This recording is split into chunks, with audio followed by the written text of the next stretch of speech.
Camarades combattants pour la liberté, l'indépendance réelle et la souveraineté, je vous salue. C'est avec immense plaisir et un sentiment de reconnaissance envers vous, mes compatriotes, que je prends la parole aujourd'hui, la veille de la fête nationale de notre chère patrie.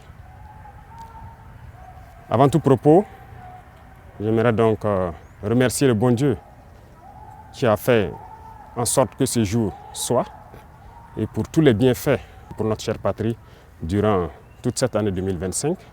Et je continue de prier Dieu qu'il étende sa main sur notre patrie.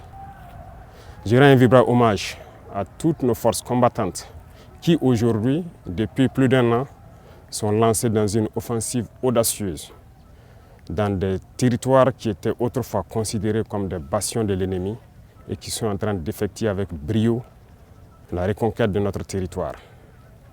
Plusieurs zones ont été reconquises en un mois où nos forces combattantes ont mis pied et s'y sont installées.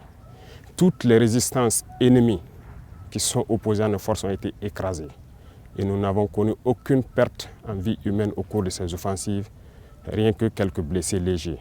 D'ailleurs, ces blessés à qui je souhaite un prompt rétablissement et à tous les blessés de cette barbarie qui nous a été imposée. La souveraineté n'est pas qu'un mot, c'est un ensemble. Pour atteindre notre souveraineté pleine et entière, il a fallu passer par la révolution. Cette révolution progressiste populaire décrétée est en cours. Le Burkina Faso aujourd'hui est une vitrine, est un modèle. Nous sommes observés, les gens nous suivent et nous n'avons pas le choix que de réussir. Et j'ai ce plaisir de dire que nous sommes sur la bonne voie et que nous allons réussir. C'est pourquoi tous ceux qui se battent pour atteindre cette souveraineté, cette indépendance réelle, je les exhorte à continuer le combat. Et tous ceux qui étaient encore dans le doute doivent rejoindre le bateau et pouvoir conjuguer ensemble nos efforts. Tous ceux qui communiquent pour éveiller les consciences de nos populations doivent encore amplifier la communication, intensifier, redoubler d'efforts. Des exemples nous sont donnés à travers le monde, à travers l'Afrique. Ces organisations africaines qui brillent par leur médiocrité, qui ont des comportements aux antipodes de l'honnêteté, qui ont des comportements aux antipodes de l'africanité, sont des exemples palpables qui doivent nourrir les débats pour pouvoir éveiller les consciences des jeunes. À tous ces opérateurs économiques qui avaient l'habitude, depuis des décennies, d'exporter nos matières premières et de réimporter des matières finies, je les exhorte à changer de logiciel, à comprendre qu'il faut industrialiser notre patrie. C'est là la souveraineté. Ça créera de l'emploi et ça nous permettra de transformer nos matières premières et maintenant devenir exportateurs des produits finis. À tous ces enseignants, ces braves enseignants à qui je tire mon chapeau, qui se battent corps et âme pour transformer les tout-petits, les rendre plus patriotes, plus civiques, les rendre révolutionnaires dans l'âme, je vous exhorte à continuer ce travail parce que c'est par eux que nous pourrons maintenir le flambeau de notre patrie. À tous ces acteurs du monde de la santé qui font des prouesses aujourd'hui, qui hier nous croyions impossibles au Burkina Faso, je vous exhorte à continuer de vous battre. Nous serons de votre côté, nous allons vous appuyer autant que possible en matériel, en logistique pour que vous continuez à exprimer votre talent, à faire en sorte que ce qui se fait ailleurs puisse se faire ici et à conjuguer vos efforts avec le monde des tradipraticiens, ceux-là qui utilisent nos plantes pour nous soigner, parce que la souveraineté, elle est aussi sanitaire. À tous ces acteurs du monde agricole qui ont compris le sens de notre combat, qui accompagnent dans l'offensive agropastorale, nous vous rassurons que nous ne ménagerons aucun effort pour que vous puissiez continuer à donner le meilleur de vous-même, pour que cette souveraineté alimentaire que nous souhaitons tant puisse être une réalité et pour toujours. Quiconque parle de souveraineté ne peut pas tendre la main pour continuer à demander à manger. Ça passe obligatoirement par là. Tous ceux qui se battent pour que nous puissions atteindre cette souveraineté sur tous les plans, pour que nous soyons réellement indépendants, je vous encourage à continuer le combat, à intensifier le combat, parce qu'il faut que nous allions vite et bien. Pourquoi je le dis? Il faut que nous allions vite et bien, parce que tout le monde nous regarde. Le monde entier regarde le Burkina, les Africains regardent le Burkina Faso qui a dessiné un modèle.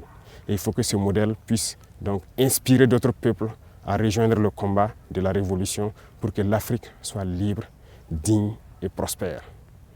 La majorité écrasante des peuples qui nous soutiennent prie pour que nous réussissions.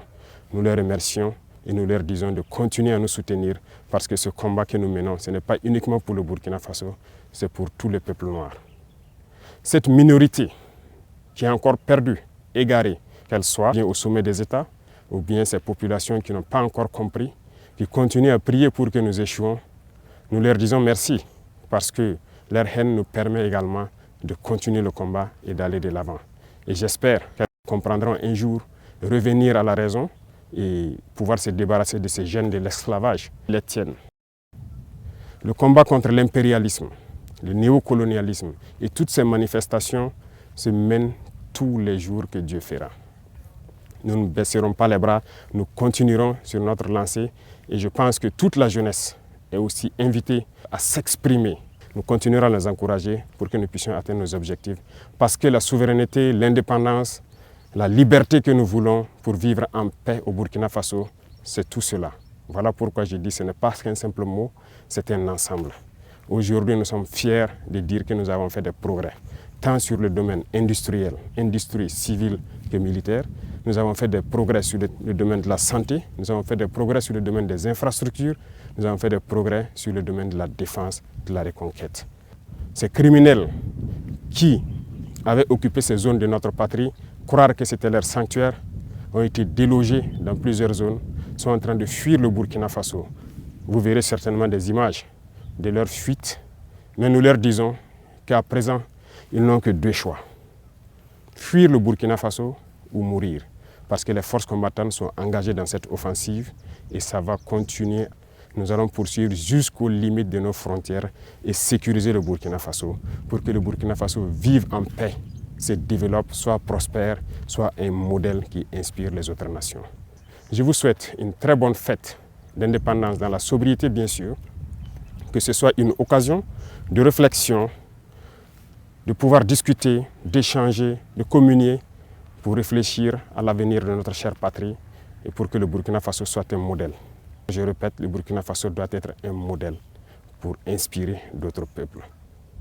Vive le Burkina Faso, vive le pays des hommes intègres. Très bonne fête nationale à tout le monde.